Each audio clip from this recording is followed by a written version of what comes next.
think she went out. I'll get it. Jessica, how wonderful. Come in, please. You said I could have my car back. And I meant it. You absolutely can have it back. On one condition. You said I could have my car. And you can.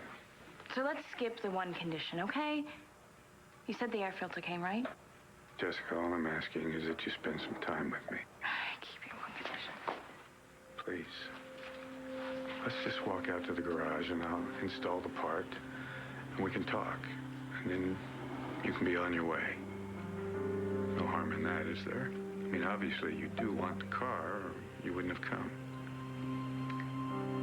Jessica, why not spend a few minutes with your father? It would mean so much to him. Clint is my father. He's the only father I'll ever want or love. That's absolutely understood, and I admire your loyalty. But you said Clint gave you the car, so it must have a special place in your heart. Why don't you just let me fix it for you, and then you can take off, okay? No more conditions. I promise. See you later, Dorian. Yes, Mitch. Have fun, you two. Take your time.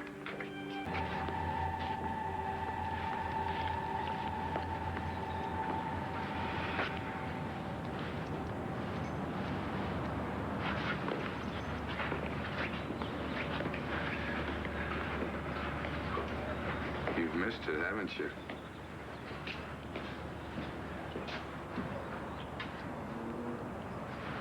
Where's the part? The garage delivered it a few days ago.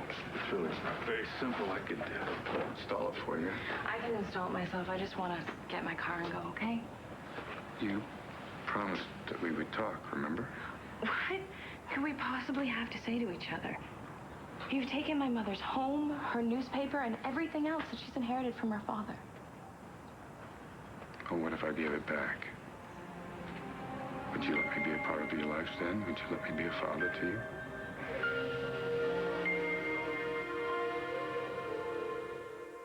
And we'll just set this right here, and then we'll see if I can do this with one hand, huh?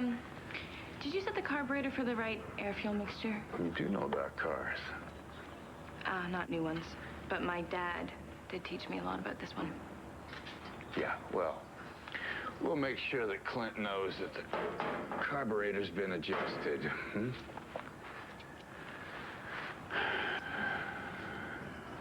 You haven't said anything about my offer.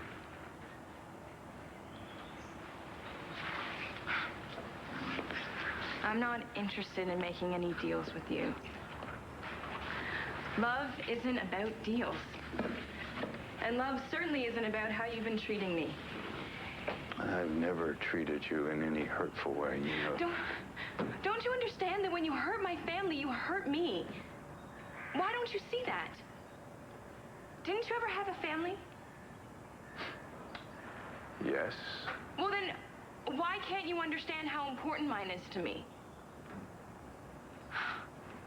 What in God's name happened to you to make you who you are?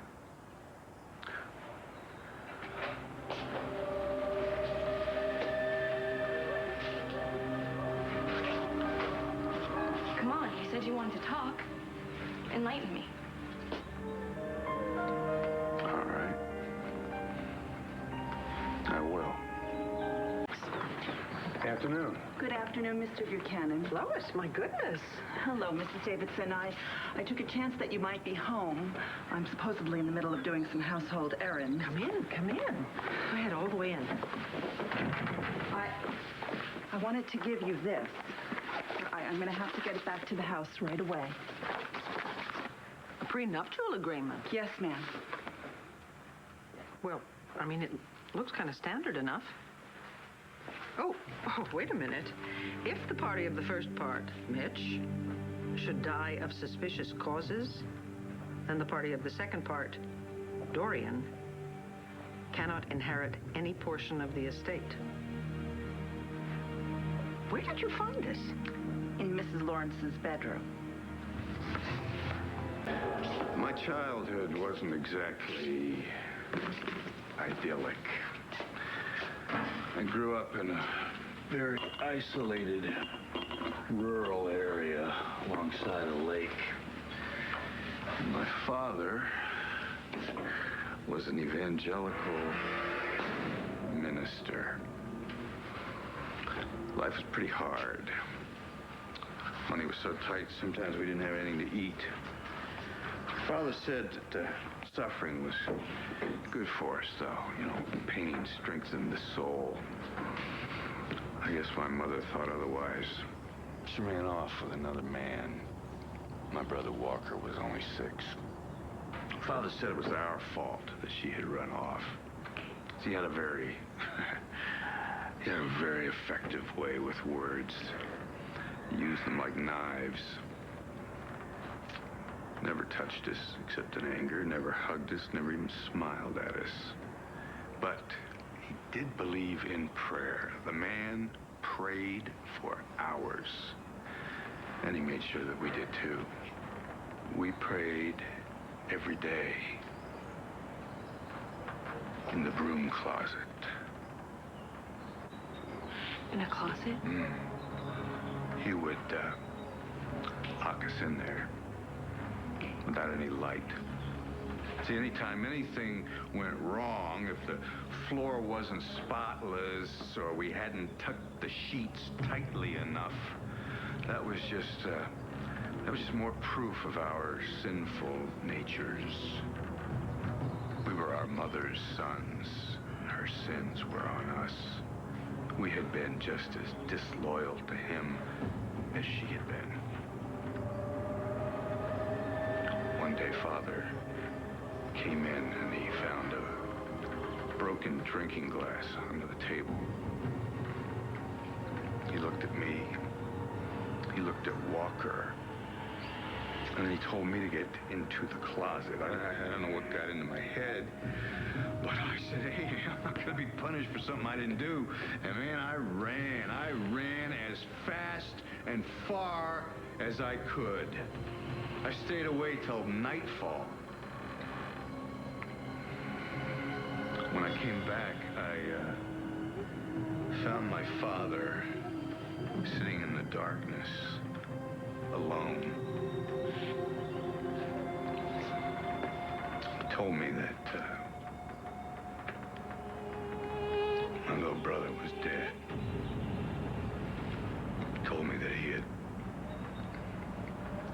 fallen off the old wooden dock by our house and drowned. And he told me that it was my fault because I hadn't prayed the way I should have. So you think that he... Yeah, I do. I think he killed Walker. I mean, even if all he did was terrorize him into running out there on that dock and falling into the lake, I do believe that he killed him.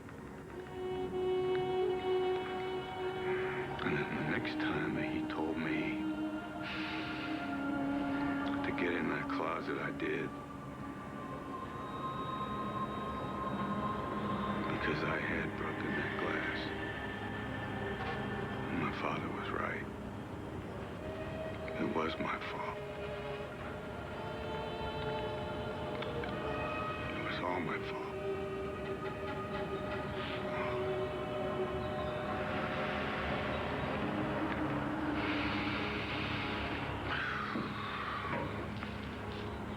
I've never told another living soul that. Jessica, I didn't tell you about myself to gain sympathy. I just wanted you to understand. Understand what? Why I left you with Clint and Vicki instead of raising you myself. I didn't want you to have the kind of childhood I did. I wanted you to have 2 parents who would love you. Well, what about Natalie? I mean, did she deserve to have a rotten life? You dumped her with Roxy, remember? There are so many things that I regret. And I'm far from perfect. But all I want is a chance to be in your life. You're the only family I have. Whatever.